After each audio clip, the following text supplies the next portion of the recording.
Welcome back. You're watching The Globe. Moscow has cut off the gas flows from the Nord Stream pipeline into Germany. Russia's state-controlled energy firm Gazprom's decision is expected to tip Europe into an energy crisis. The announcement came hours after G7 countries agreed to impose a price cap on Russian oil exports. Ukraine's Zaporizhzhia nuclear plant again lost connection to the last remaining main external power line. The UN nuclear watchdog International Atomic Energy Agency said on Saturday, while Moscow keeps its main gas pipeline to Germany shut, stepping up an energy war with the West. Zaporizhzhia, Europe's largest nuclear power station, has been controlled by Russian troops since soon after their invasion of Ukraine in February. The IAEA also said only one of the station's 6 reactors remained in operation, but it continues to supply electricity to the grid through a reserve line. It has become one of the focal points of the conflict, with each side blaming the other for shelling around the plant.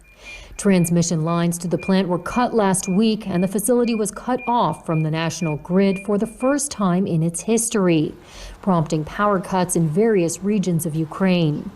Emergency generators kicked in to keep the vital cooling process running. Ukrainian President Volodymyr Zelensky blamed Russian shelling for the cutoff and said a radiation leak had narrowly been avoided, while Russia's defense ministry on Saturday blamed Ukraine for the shelling.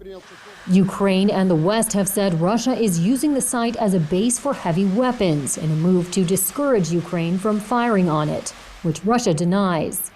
Russia has so far resisted international calls to pull troops out of the plant and demilitarize the area. Meanwhile, Russia kept one of its main gas supply routes to Europe shut on Saturday, stoking fears of winter fuel shortages. Already struggling to tame soaring gas prices, European leaders had expected the Nord Stream 1 pipeline to resume flows after maintenance this week, but Russia abruptly canceled the restart, citing an oil leak.